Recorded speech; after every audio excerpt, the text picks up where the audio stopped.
Buenos días. Vamos a iniciar el diálogo circular, esta conferencia con preguntas. Ustedes se apuntaron, Shaila Leticia y Daniel Marmolejo. Entonces empezamos, son dos nada más que están. Buenos días, presidente. Shaila Rosagel, corresponsal de Grupo Gili, El Imparcial de Sonora, La Crónica de Mexicali y Frontera de Tijuana. Presidente, preguntarle en primer lugar, en Sonora hay preocupación entre los productores porque 2020 fue un año difícil en cuanto a sequía.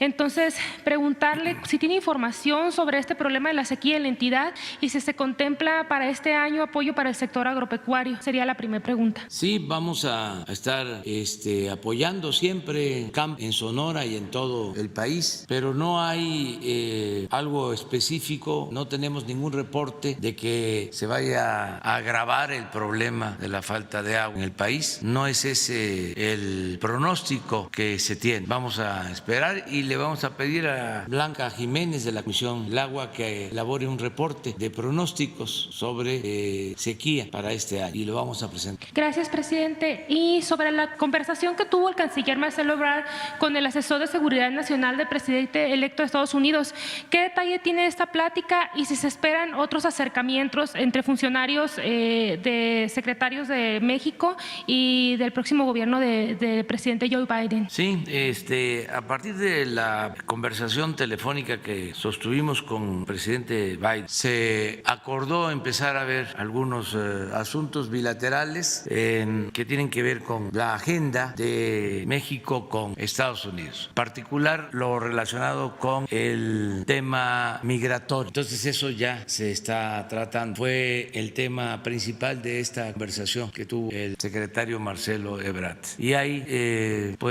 comunicación con el equipo del presidente electo. Aprovecho para celebrar que ayer hubo un comunicado del presidente Trump garantizando de que va a llevarse a cabo una transición ordenada, pacífica para el día 20 de enero en Estados Unidos. Creo que es una buena noticia. Okay, presidente, gracias.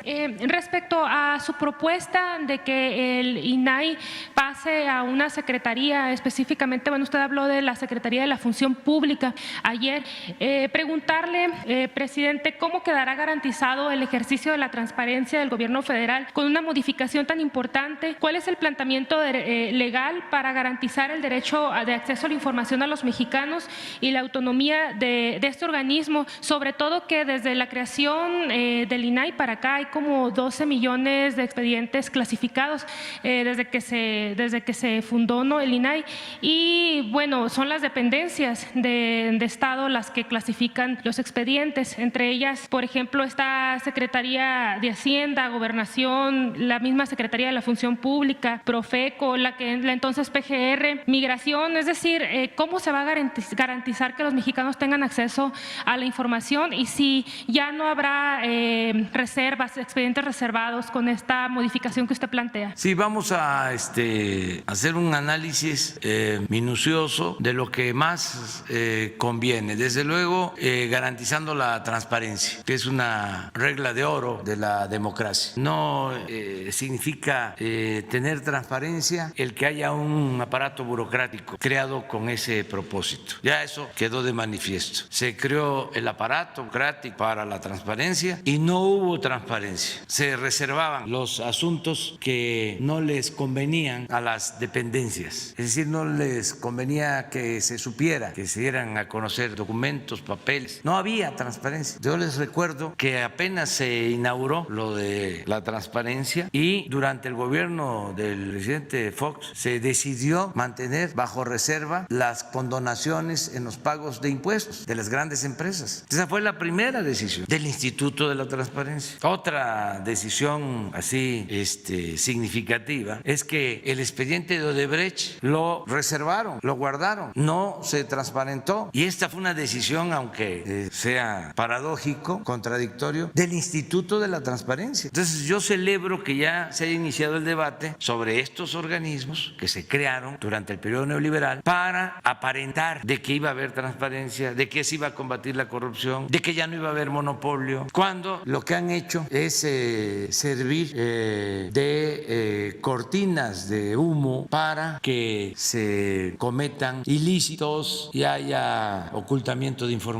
Son como tapaderas, son como organismos alcahuetes, así como hay intelectuales alcahuetes que justifican todos así, para eso se crearon. Entonces, y cuestan mucho, no sirven, no benefician al pueblo, pero sí cuesta mucho mantenerlos. El Instituto de la Transparencia, como 1,000 millones. Este otro Instituto de las Telecomunicaciones, ayer hablábamos, 1,500 millones. Y van a ver cuando presentemos toda la estructura, todos los órganos que crearon. No sé si tengas por ahí algunos del sector energético, la CRE, o hay otro que se llama la Comisión Nacional de Hidrocarburos. O sea, a ver, ¿cuál tiene? Miren esto, la Comisión Reguladora de Energía. Bueno, ¿y para qué está la Secretaría de Energía?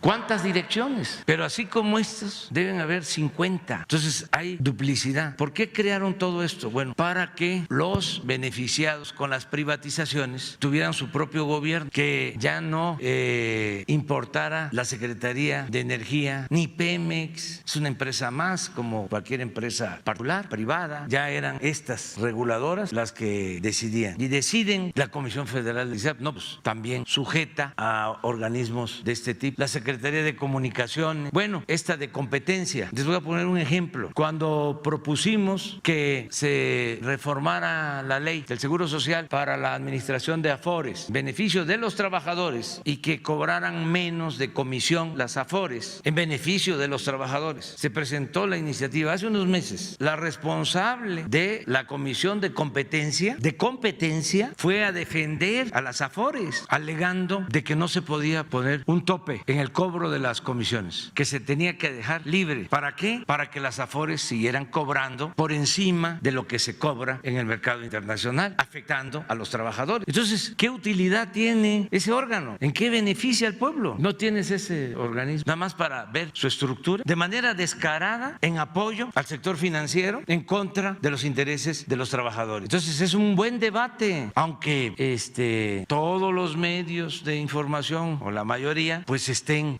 a favor de estos aparatos, porque pues esto es lo que crearon para la simulación durante el periodo neoliberal. Entonces, nosotros queremos ahorrar para que todo lo que se obtenga, nos ahorremos, se le destine al pueblo, se utilice para el desarrollo, que no tengamos que aumentar la deuda, que no tengamos que cobrar más impuestos, que no tengamos que decretar gasolinazos. Pues ¿cómo le hacemos? Ahorrando, actuando con eficiencia en el manejo de la administración pública. Esto es, mire, 11 direcciones generales. ¿Y han escuchado ustedes algo durante todo este tiempo que haya hecho este organismo en beneficio del pueblo? Entonces vamos a revisar todo y los legisladores pues van a decidir. Y esto no significa, te aprovecho para aclarar, de que se van a permitir los monopolios, no. Y no significa que se van a quedar los trabajadores sin empleo. A todos los trabajadores se les va a garantizar su trabajo. Pero vamos a buscar la forma de hacer eficiente y no onerosa, costosa la administración pública. Presidente, en el caso específico de la transparencia, en el nuevo planteamiento, lo que usted está pensando, ¿cómo se va a garantizar la transparencia, el acceso a la información? Es decir, por ejemplo, con el INAI funciona como un intermediario entre el solicitante y las dependencias o los sujetos obligados. Entonces, los sujetos obligados han hecho uso de la ley a su beneficio precisamente para no brindar la información y hacer un montón de reservas. En lo particular, en una ocasión yo me tardé como 7 meses más o menos en conseguir una información porque me la negaban, pero podía meter un recurso y así. Entonces, ¿cómo le va a hacer el ciudadano y los periodistas que también hacen uso de esta herramienta para poder acceder a la información en el nuevo planteamiento? Fast track, así, rápido, que se esté obligado en 72 horas a entregar la información, que no haya reserva, transparencia completa, y que el funcionario que no entregue en tiempo sea sancionado. Pero eso lo puede hacer la oficina, la Secretaría de la Función Pública. Ahí se entrega la solicitud o a cada dependencia y ya saben que a partir de que lo reciben tienen que entregar la información y buscar un mecanismo mecanismo para que de manera rápida se sancione al funcionario que no entregue la información. Nosotros no tenemos nada que ocultar y la vida pública tiene que ser cada vez más pública. Les voy a comentar algo. Antier me informa el secretario de la Defensa de que hay una solicitud de una persona pidiendo informes de por qué atendieron a mi hermano en el hospital. Entonces doy la instrucción, informen que llegó grave y que en situación de urgencia cualquier institución de salud está obligada a dar atención y que además muchos hospitales están considerados para atender enfermos COVID y que puede ir cualquier persona. La Defensa está atendiendo no solo a miembros de las Fuerzas Armadas, está atendiendo a la población en general cuando se trata de COVID y lo está haciendo igual Marina y lo está haciendo el Seguro Social y el ISSSTE. Entonces eso es lo que se informa y no hay ningún problema. Que ¿de dónde son mis zapatos? Pues que pues, los compré, los regalaron en Guanajuato. Pero no hay ningún problema de informar nada. Ahora, si fuese como antes, que estaban involucrados los de arriba en los negocios, se solicita una información, pues no, se entrega. Pero nosotros no tenemos nada que ocultar, nada, que nada debe, nada teme. Entonces, imagínense también cuánto nos ahorramos. Volvemos a lo mismo. Es de 26 direcciones generales del Instituto de la Transparencia. Entonces vamos a ir uno por uno. Ayer alguien comentó que el IFETEL no se podía desaparecer porque está en el Tratado de Libre Comercio. Bueno, vamos a analizarlo. No podemos hacer nada violatorio de la ley, pero vamos a una revisión general de todos estos organismos sin despedir a los trabajadores de base. Ahora que se fue nuestro amigo, a quien le agradecemos mucho todo su apoyo, Alfonso Romo, en la oficina de la presidencia, desaparece todos esos ahorros. Los de confianza son los que salen, que también les digo, hay sitios, es un asunto de reacomodos donde se requieren de buenos, si son buenos servidores públicos profesionales, se les invita a participar en áreas donde nos hacen falta. Y los trabajadores de esa oficina de base mantienen su trabajo, que hay unos que tienen 27 años esa oficina, desde que estaba Salinas y Córdoba Montoya, que era el cargado de esa oficina, José Córdoba Montoya. Entonces, ¿cómo se cierra, se suprime la oficina y también se despide a los trabajadores? Tienen, decía yo, hasta 27, 28 años. Pues no, los trabajadores, pero sí la oficina desaparece, hay un acomodo personal y ahorramos. Pero así es toda esta reforma administrativa. Voy a tener una reunión el lunes con el gabinete empleado para hacerles la propuesta y que entre todos se vayan resolviendo las opciones, las vayan presentando opciones altivas y también qué modificaciones tenemos que hacer al marco legal, las iniciativas que enviar, si es una sola iniciativa para reformar distintas leyes o son varias, pero es participar en eso para que tengamos una estructura administrativa ajustada a nuestra realidad, no un gobierno obeso, bueno para nada, costoso, que no le cueste más de la cuenta el gobierno al pueblo. Perdón, Daniel. Señor presidente, muy buenos días. Daniel Marmolejo, de la Cuarta República y Voces del Periodista. Hace 11 meses, señor presidente, exigimos de buena forma que se abrieran los medios públicos del Estado mexicano a nuevas voces. Al menos en este tiempo tenemos 12 proyectos que quisiéramos presentar a las autoridades correspondientes en el afán de no solamente estar en redes sociales luchando, sino que como las redes sociales tienen dueños y ya vimos que generan apagones y que también hay infodemia y que también se controla y se censura a los comunicadores alternativos y a quienes tratan de llevar la voz del pueblo, quisiéramos ver, señor presidente, como primer asunto, si se mantiene esta posibilidad para poder presentar y sean valorados estos proyectos. Sí, desde luego. En todos los medios públicos debe haber posibilidades de trabajo y de participación de periodistas, de comunicadores. Desde luego, en la medida de nuestras posibilidades, pero sí debe de procurarse que haya estas oportunidades, participar en medios públicos. Tenemos, en efecto, que estar creando medios alternativos de comunicación. Esto que tú bien señalas como un apagón, esto que hicieron hace unos días en Estados Unidos, es una mala señal, es un mal presagio de que deciden empresas populares silenciar, censurar. Eso va en contra de la libertad. Entonces, no se vaya a estar creando un gobierno mundial con el poder de el control de las redes sociales, un poder mundial, además un tribunal de censura como la Santa Inquisición, pero para manejo de la opinión pública. Es gravísimo. Claro que hay que estar pensando en opciones, en alternativas, porque sí, yo creo que fue un antes y un después en el caso de las redes sociales, lo que sucedió hace unos días. Luego leí la carta al dueño Face y lo sentí con mucha potencia, con mucha arrogancia, o sea, hablando de sus normas y que la libertad y el derecho a la información y el papel de las autoridades legítimamente construidas. Entonces, sí, hay que pensar en eso, no confiar, porque ya padecimos durante mucho tiempo lo que fue el control de los medios de comunicación convencionales. Aparecen las redes sociales y es una etapa nueva, todos lo celebramos. Yo sigo sosteniendo que son benditas redes sociales, pero estos últimos acontecimientos sí deben de preocuparnos y de ocuparnos en no dejar de crear medios alternativos y que se permita siempre el que se informe al pueblo, que se garantice el derecho a la información. Entonces, así contesto tu pregunta. Sí, sería importante, señor presidente, nada más para terminar esta reflexión de usted, que ahora que el Internet público va a llegar a todas las comunidades, hubiese una alternativa a YouTube, que México creara con sus científicos sus propias redes sociales, previendo los embates, porque ahí es donde se da la guerra híbrida.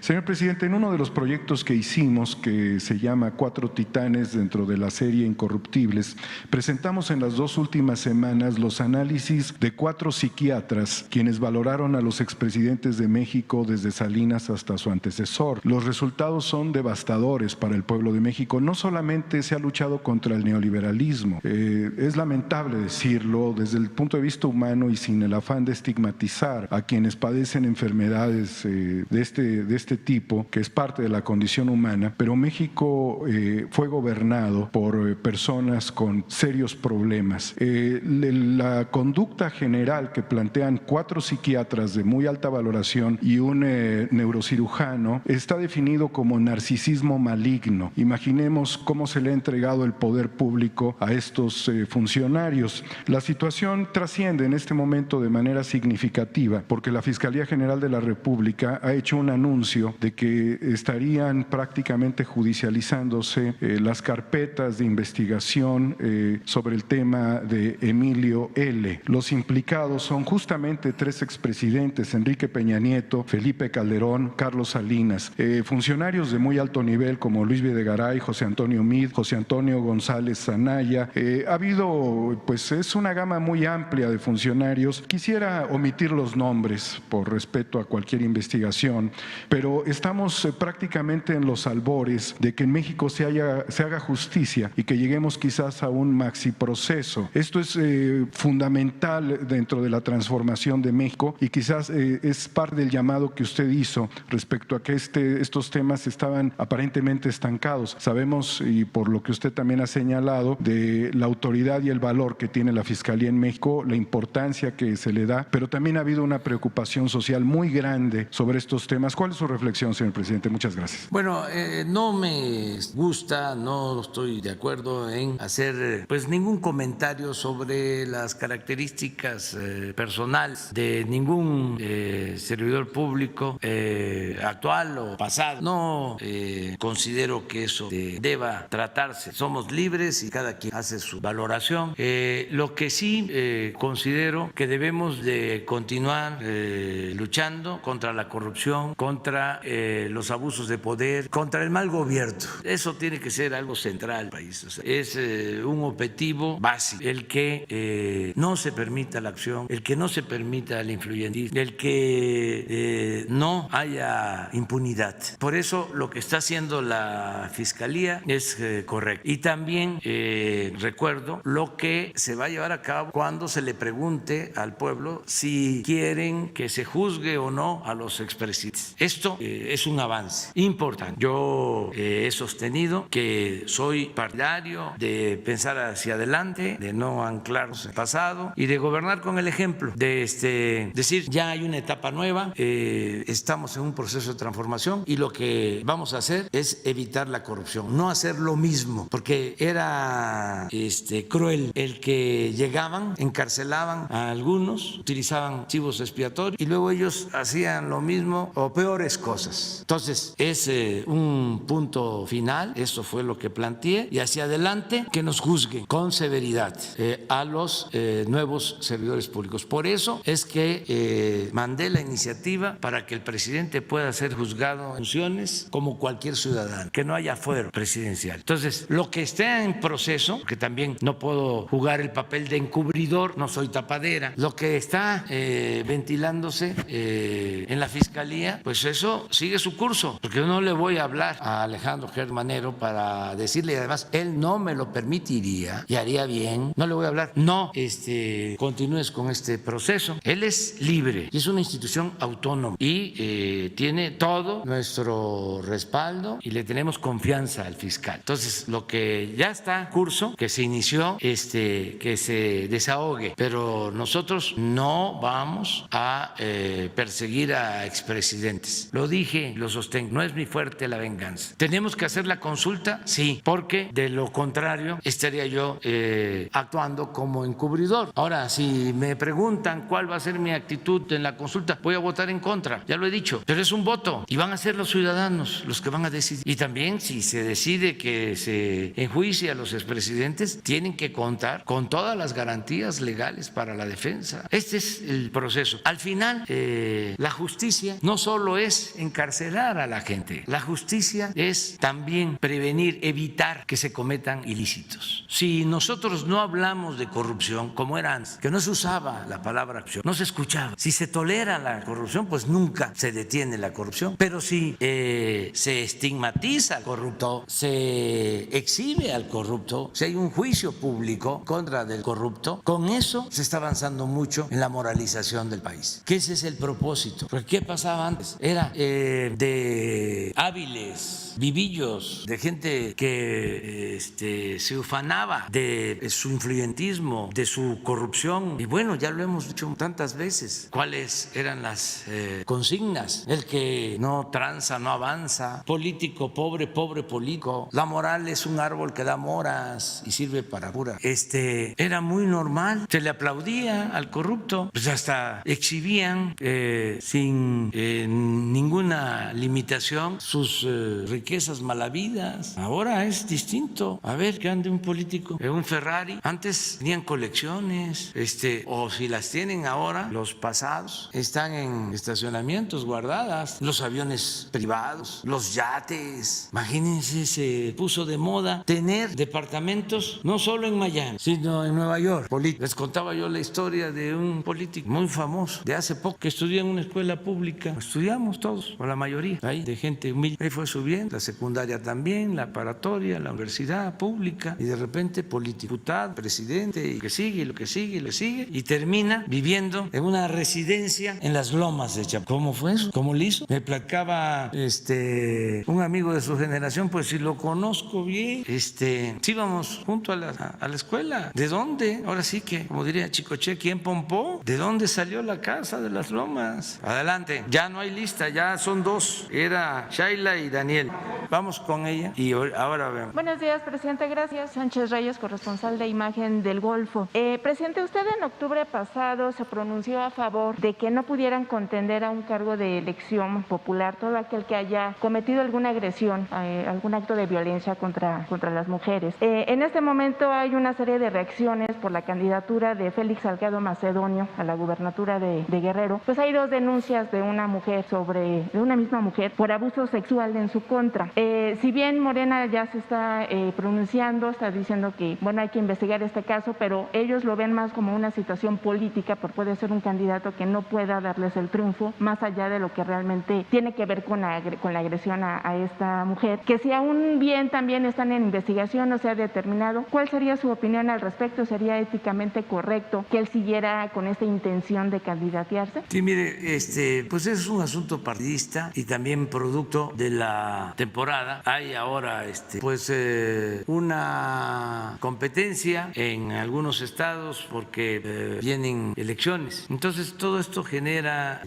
polémica, acusaciones. Por eso hablo que es producto de la temporada. Pero este caso ya tiene algunos años que sí, dice que está de manifiesto. Entonces que la autoridad competente sea la que resuelva. Son cosas distintas, pero yo fui acusado injustamente que no querían que mi nombre apareciera en la boleta de la elección del 2006. Me fabricaron el delito. Entonces Entonces, imagínense, yo no puedo a la ligera descalificar a nadie. Que la autoridad competente resuelva y que se apeguen a la justicia. Pero sería éticamente correcto que aún estando unos señalamientos... Que eso lo tiene que decidir la autoridad competente. Yo lo único que puedo comentar es de que cuando hay elecciones, cuando hay competencia, se trata de descalificar al adversario de una o de otra manera. Entonces, que la autoridad resuelva y que sean procesos justos. A mí me ha tocado ver cómo los opositores, quisieran que los candidatos a los que van a enfrentar sean candidatos débiles. Entonces buscan no sean candidatos fuertes. Entonces, si hay un candidato fuerte, los eliminan. Me ha tocado ver tantas cosas. Cuando dominaban los poderosos, ellos escogían los candidatos hasta de los partidos de oposición. O sea, un gobernador decidía quién iba a ser el candidato de un partido y del otro y del otro y del otro. Y claro que la mayoría eran paleros. Iba uno ya con el visto bueno del gobernador. Pero le estoy hablando de partidos de oposición, supuestamente. Cuando me tocó a mí ser dirigente del partido de oposición, teníamos que andar cuidando que no nos metieran candidatos. Y tengo, pero muchos ejemplos. Precisamente en Guerrero tengo ejemplos. Ahora que estoy recordando, no quería el gobernador en aquel tiempo de que Seferino Torreblanca fuese candidato a presidente municipal en el partido que yo dirigía en ese entonces. Y empezaron a golpear. Y el gobernador de aquel entonces, no sé, deseo ofender, empezó a darle materiales de construcción al candidato contrario a Seferino del mismo partido opositor que yo dirigía, para que no fuese candidato Seferino, porque querían un candidato a modo para que ganara el candidato, ¿no? Me acuerdo que en ese entonces le pedí a Pablo Gómez, que se debe estar acordando de eso, estamos hablando de hace, pues fue como en el 97, le pedí que se trasladara a Acapulco, que era la presidencia, y ahí querían además que no fuese encuesta, sino que fuese una asamblea de delegados, pues para comprarlos a los delegados y sacar al candidato gobernador, aunque era el candidato nuestro. ¿Qué hizo Pablo? Ahí pregúntenle. Yo más o menos recuerdo, pues canceló el proceso y al final sí fue candidato Seferino, que obtuvo muchos votos. Yo sostengo que ganó desde entonces la presidencia municipal, nada más que hubo fraude. Es como cuando me dijo un campesino en La Laguna en el 2006, ganaste, pero no saliste. Entonces, desde entonces, eso porque la verdad, porque estamos hablando de Guerrero, pero puedo hablar de muchísimos casos. Entonces, mejor no meternos en eso, nada más porque me lo planteas y respeto, pero ese es un asunto de los partidos, y ojalá y se resuelvan bien las cosas con apego a la legalidad, sin dañar a nadie. Eso es lo que... Presidente, sobre la vacunación, el personal médico, bueno, sigue manifestando descontento de cómo se está dando precisamente la inoculación, sobre todo en áreas en donde es el primer filtro de atención a los pacientes COVID, que es obviamente el área de urgencia. Hay algunos médicos, enfermeras, que comentan que la vacuna ha sido aplicada a directivos, incluso, por ejemplo, a nivel de hospitales militares, comentaron que ha habido altos mandos que han sido vacunados y que ellos no están con esta cuestión de la atención a pacientes directamente. Dentro de lo que fue la reunión del día de ayer del Gabinete de Salud, se está tocando este tema de cómo tiene que ser la calendarización, la organización para la aplicación de la vacuna, porque también hay otra inquietud en el sentido de que médicos y enfermeras que ya fueron vacunados con la primera dosis, por ejemplo, el 24 de diciembre, a la fecha todavía no les llegan cuál será el lugar en donde tengan que aplicarle la segunda dosis. Entonces, ahí hay como un poco de inquietud. Y también siguen manifestando que no tienen los equipos suficientes para poder protegerse ellos y obviamente evitar contagiarse. Se lo traigo también a colación por lo que usted dijo ayer de esta cuestión del déficit de médicos especialistas, sobre todo lo que tiene que ver en este caso con urgenciólogos, que a nivel nacional, presidente, aproximadamente estamos hablando de 650 urgenciólogos que ahorita están en la primera línea de atención en los pacientes y que no están siendo protegidos, incluso aquí en la Ciudad de México, que es en el estado en donde se está dando la vacuna. ¿Qué información tiene al respecto? Sí, estamos trabajando en todo el plan de vacunación. Ya se definieron las prioridades sobre los grupos que se van a atender. Repito, lo primero es el personal médico de los hospitales COVID. Hay alrededor de 1,000 hospitales COVID. Ahí es donde se está vacunando y ahí es donde vamos a terminar de vacunar a todo el personal que atiende. Hago un llamado a todos los médicos a que esperemos nuestro turno si no estamos atendiendo pacientes COVID. Así de claro, no porque soy médico ya me tienen que vacunar. No, O soy directivo del Seguro Social del ISSSTE y me tienen que vacunar. No. Soy líder sindical de los médicos y me tienen que vacunar. No. Primero a los que trabajan en los hospitales. Todos los demás, incluido el presidente de la República, hasta que le toque. Tiene que haber una especie como de candado presente, porque si efectivamente ha habido situaciones que por ética estamos viendo que no lo están cumpliendo. No, es que tiene que funcionar de esa manera. Pueden haber de estos abusivos, gandallas, pues decirlo con claridad para que se entienda bien. Sí, pero 1, 2, 3, 5, 10 golondrinas no hacen verano. La mayoría de la gente se porta bien. Cuando no hay influyentismo, cuando hay rectitud. Entonces el llamado es primero a los trabajadores de hospitales, segundo a los adultos mayores, empezando por los más ancianos. Así está el plan de vacunación y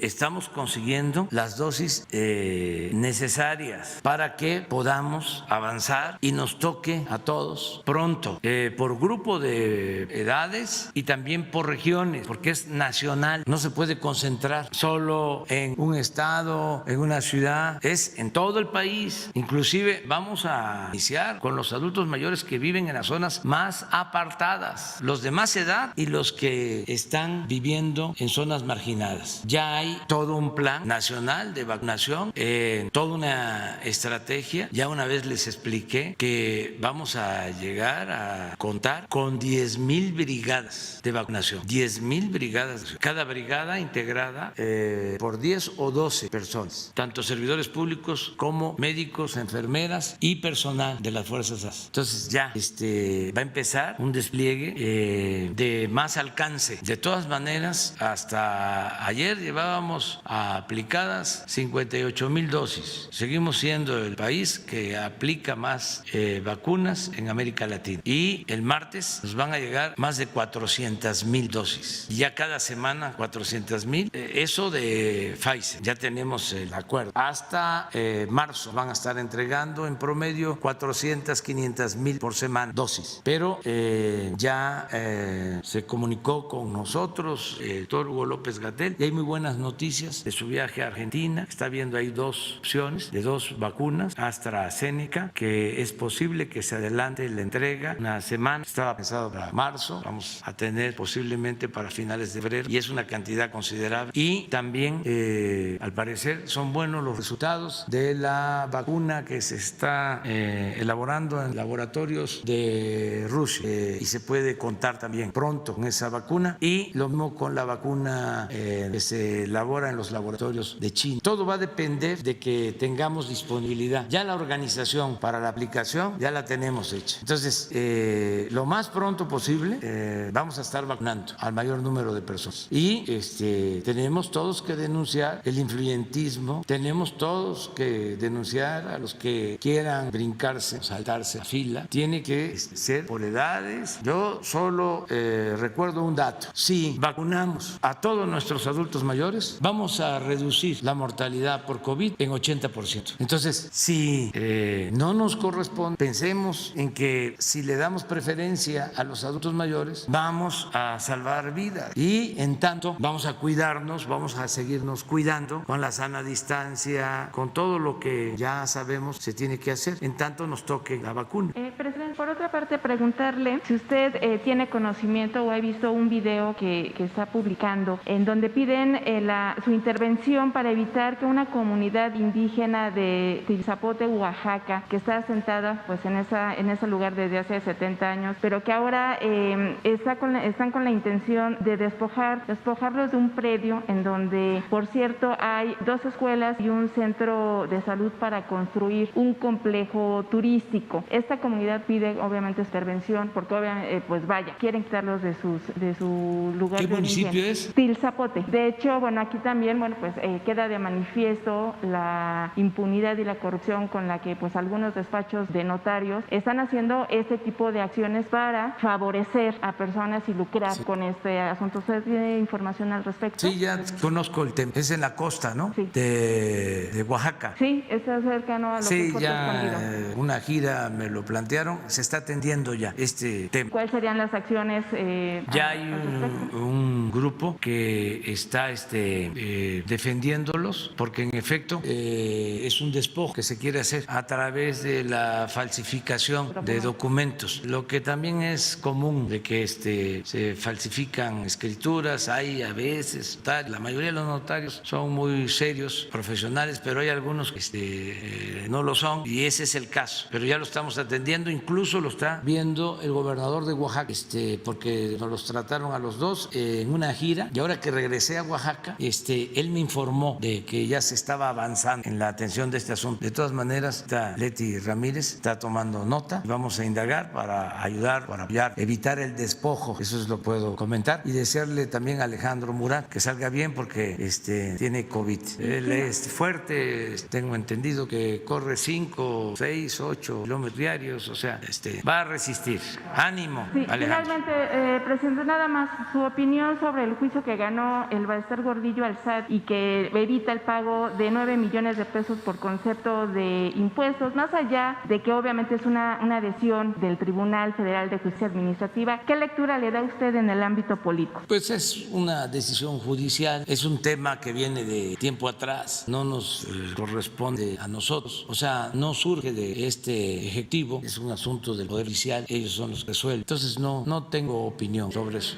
A ver, pues él y luego tú. Ya. Presidente, buenos días a la gente, lo escucha dentro y fuera de mí. Presidente, hasta el 2015, la embajadora de México en la India era Melba María Pría Olavarrieta. Después también fungía, obviamente, como embajadora extraordinaria y plenipotenciaria de México ante la República de la India, ocurrente ante la República Popular de Bangladesh, la República Socialista Democrática de Sri Lanka, la República de Maldivas y la República Federal Democrática de Nepal. En su gobierno, cuando llega a la primera magistratura de este país, es designada embajadora de México en Japón, allá en el Medio Oriente. El tema es que migrantes mexicanos que están en el Japón se quejan de la mala atención de la embajada de México en Japón. Pero usted hace rato estaba diciendo que hay que hacer más con menos y que obviamente hay que reducir los gastos para que su gobierno tenga mayor desempeño. Yo le quiero decir que la embajadora de México en Japón, citada en este momento, tiene 5 BMWs en el patio de la embajada. ¿Para qué? No lo sé. Esos son gastos que nos corresponden a los ganos y que los pagamos a través de los impuestos. Y hablando de migrantes, presidente,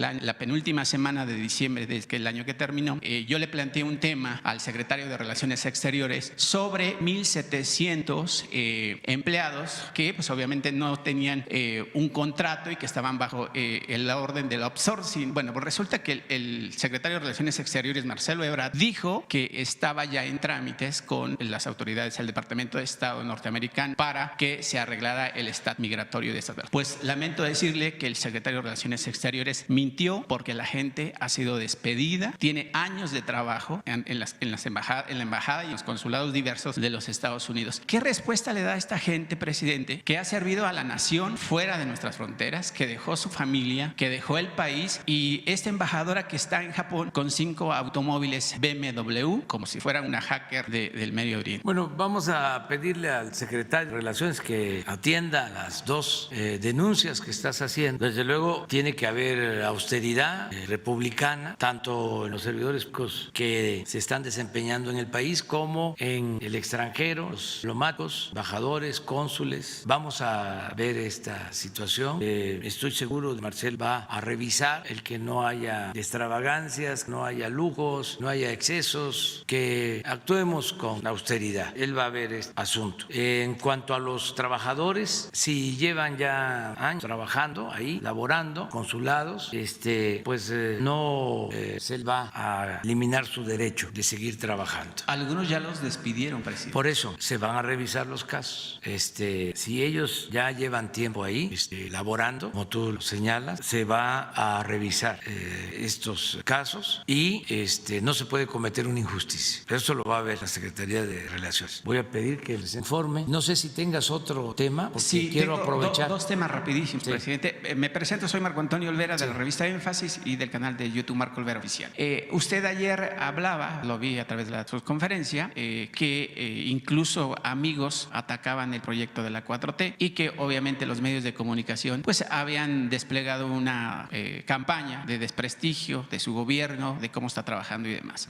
El día 6 de enero, el periódico Reforma, aunque me duele decirlo porque yo formé parte de las filas del Reforma cuando se fundó, capté o vi 3 notas que prácticamente pues son, como decimos en el medio periodístico, son voladas. Una con respecto a Pemex, otra sobre una foto de una persona que supuestamente falleció como consecuencia de COVID, pero ni siquiera cumplieron con la mínima de la pirámide invertida del quién, el cuándo, el cómo, el dónde y el por qué. Pero esta relación, presidente, de la pregunta que le voy a plantear es por qué, si hay estos medios con una campaña de desprestigio de su gobierno o de la 4T, ni siquiera ya es de su gobierno ni de la 4T, es del país de México, ¿por qué su gobierno le sigue manteniendo o le sigue pagando la publicidad cuando los medios deberían de ser independientes, cuando los medios deben de trabajar de manera editorial para que la gente los compre y los lea? Le pongo un ejemplo: a La Jornada, 300 millones de pesos de publicidad, presidente. ¿Qué hacemos o qué haría usted, su gobierno, con 300 millones de pesos ahorita que estamos con el tema de la pandemia, o ahorita que cientos de restaurantes están cerrados consecuencia del COVID-19? Bueno, hemos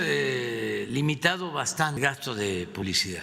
Yo les puedo decir que solo con datos formales, porque mucho dinero se entregaba en efectivo a los medios, ha habido una reducción como del 70% del gasto desde que llegamos. Repito, del gasto formal, no del real, porque era muchísimo más. Dinero usaba sin comprobación, sobres, butes, el chayot, maletas en efectivo. Entonces vamos a seguir haciendo ajustes, pero también tenemos que garantizar que haya información, todos los medios. Pero hay periodistas en este momento independientes y que no reciben ni un solo peso del erario, y por supuesto que no lo están pidiendo, pero entonces se demuestra que se puede trabajar sin vivir como amiba de las costillas del gobierno federal. Qué bueno que eso pase. Vamos a ir hacia allá poco a poco, pero el caso de La Jornada es un periódico, yo les diría que el único vinculado a los movimientos sociales, el único que se ha dedicado por años a defender al pueblo, me consta, y es un periódico no de empresarios, no de potentados, es un periódico de periodistas. Estaba en quiebra hace 2 años. Sí, desde luego que lo han querido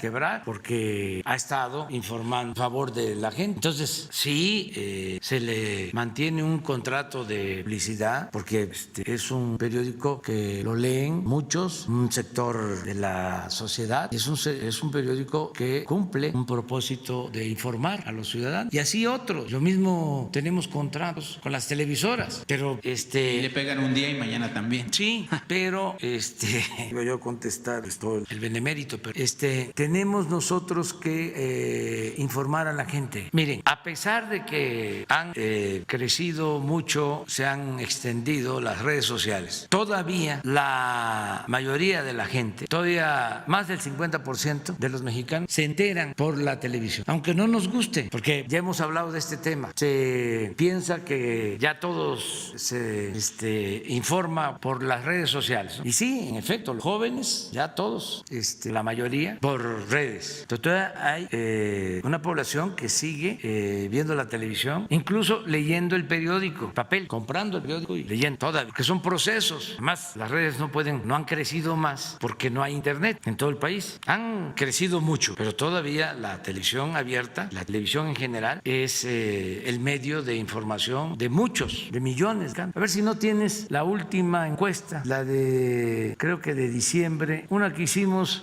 cuando cumplimos 2 años. Se le pregunta a la gente si quiere que yo continúe o no. Ahí hay una pregunta al inicio que es interesante para ver eso. Que, por cierto, quienes han perdido más terreno como medios han sido los periódicos, en los cambios estos que se están llevando a cabo. Y es un tema interesante porque han avanzado mucho las redes sociales. Y si ahora va a haber censura en redes sociales, pues hay que pensar en medios alternativos. No se puede permitir que una corporación, el dueño de Facebook, el Twitter, decidan a quién sí y a quién no darle la posibilidad de comunicarse. Eso no. Yo recuerdo que en las memorias de Mitterrand hablaba de que en Francia se tenía que cuidar que avanzara el poder mediático. Todavía no existía internet. Esto fue en los años 80. Escribe su libro. Entonces leo sus memorias y hablaba del poder mediático. Bueno, fíjense lo que pasó después. Aquí en nuestro país casi los medios pusieron a un presidente. O sea, lo encumbraron. Esta es, en general, ¿cómo se entera usted de las noticias? 56% televisión, periódicos 3.3, radio 6, amigos 1, familiar 0.9, internet internet 30.5, ha ido creciendo muchísimo. Esto estaba hace 3 años 80% y el internet estaba como en 15%. Esto es relativamente reciente. Bueno, ¿terminaste? No, la última pregunta, presidente, si me lo permite. Aunque ya abordó el tema de Félix Salgado Macedonio, hay usted encumbró el movimiento de Morena que lo llevó a la presidencia de la República y es un movimiento del pueblo. Sin embargo, cuando usted andaba en campaña, decía que no habría candidatos obscuros, candidatos corruptos, candidatos que violentaran. ¿No sería conveniente que Félix Salgado Macedonio, por la acusación de violación que está documentada por un fiscal y que Astudillo, el gobernador, detuvo la investigación, la carpeta de investigación, que renuncie a la candidatura y que una vez que se arregle, pues que se regrese al Senado? Finalmente es un senador que está con licencia, a fin de que no se manche el movimiento, presidente, porque vienen las elecciones en el 21, ya no viene el tsunami Andrés Manuel, viene el tsunami para cambiar 15 gubernaturas, al igual de 15 congresos locales, perdón. Pero eso sería conveniente, presidente, porque la gente cree en su movimiento, los migrantes creen en su movimiento, la gente del campo cree en su movimiento, pero no cree en una figura como Félix Salgado Macedonio, que está siendo señalado por violación. Está la víctima, está la carpeta de investigación y eso mancharía sin duda alguna su movimiento, que prácticamente a usted lo nombró como presidente de la República después de 3 intentos y que además a usted y a la gente del pueblo le costó mucho. Pues yo no coincido con tu de vista, desde luego que lo respeto. No me voy a meter en este tema, no quiero abordarlo. Ya dije que es producto de la temporada y de la contienda electoral. Solo voy a agregar algo.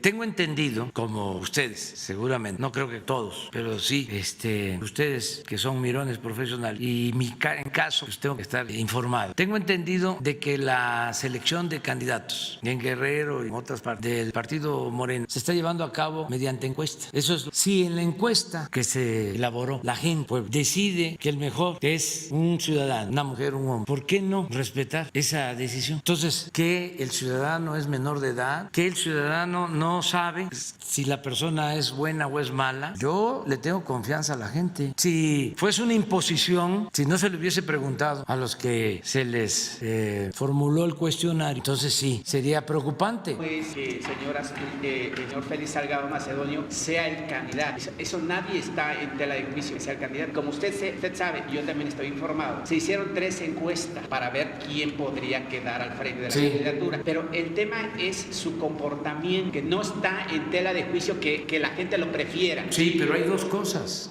Primero el pueblo, no lo olvidemos. El pueblo manda. Esa es la democracia. ¿Sí? Si la gente dice, yo quiero a esta persona, a esta compañera, a este compañero. Yo he escuchado, con mucho respeto lo digo, porque, bueno, no voy a mencionar nombre porque además ya falleció y no me gusta involucrar a los finados. Pero un intelectual de mucho nivel, cuando la gente votó por el ingeniero Cárdenas y como él estaba a favor de Salinas, llegó a decir de que el pueblo se equivocaba. Suele argumentarse eso. Pues claro que se puede equivocar el pueblo. ¿Pero qué? ¿No se equivoca también el que impone, el autoritario, el cacique, el líder máximo, el presidente? Pero se usa mucho esto, es decir, con una concepción antidemocrática, porque se considera que el voto o la participación del pueblo no tiene la calidad suficiente que tiene el voto del ilustrado, del que forma parte de la clase política. No, no existe eso de que hay votos que cuentan y hay votos que pesan. Todos los votos son iguales y todos los ciudadanos tenemos los mismos derechos. Entonces, primero, poder popular. Y segundo, autoridades judiciales. Si una gente comete un delito, pues se le tiene que sancionar el Ministerio Público, el juez. Esas son las 2 vías. Pero bueno, ya no me voy a seguir metiendo en estos temas. Solo comentarles algo, aprovechando ahora que hablaron de las embajadoras. Yo estoy muy satisfecho con el trabajo de los diplomáticos de México. Hoy se reúnen en la ciudad cónsules, embajadores que nos representan en el mundo. Y quiero enviarles un saludo de reconocimiento por su labor. Se ha mantenido nuestra política exterior con apego a los principios constitucionales: la no intervención, la autodeterminación de los pueblos, la solución pacífica de las controversias, la defensa de los derechos humanos. Se hizo valer en este tiempo lo que es una tradición que nos distingue en el mundo, política exterior: el derecho de asilo. La labor de la embajadora de Bolivia fue extraordinaria en el el asilo que se le concedió al expresidente Evo Morales. Y también agradezco mucho la labor de cónsules, de embajadores, de todos los trabajadores de la Secretaría de Relaciones Exteriores en su desempeño con motivo de la pandemia, de cómo se protege a nuestros paisanos en el extranjero, de cómo se trasladaron a muchos mexicanos que estaban en otros países del mundo, incluso de cómo han ayudado en las labores tristes de traslado de personas fallecidas, de sus cenizas, de todos los trámites que se han hecho para que familiares de mexicanos que han perdido la vida por COVID puedan tener a sus seres queridos en nuestro México. Un saludo a todos los diplomáticos y hay que seguir adelante defendiendo con mucha dignidad a México y defendiendo la soberanía nacional. ¿Les parece que ya voy a Michoacán y a Colima? Estoy saliendo para allá. Se quedan los dos para el lunes, para que yo tenga tiempo de desayunar y ya me voy. Voy por carretera, vamos hasta Zamora, pero primero vamos a pasar a Marabatío. Y seguimos mañana de gira por Michoacán y por Colima. Vamos a estar en Manzanillo el domingo en el puerto y están invitados. El lunes nos volvemos a encontrar aquí. Muchas gracias.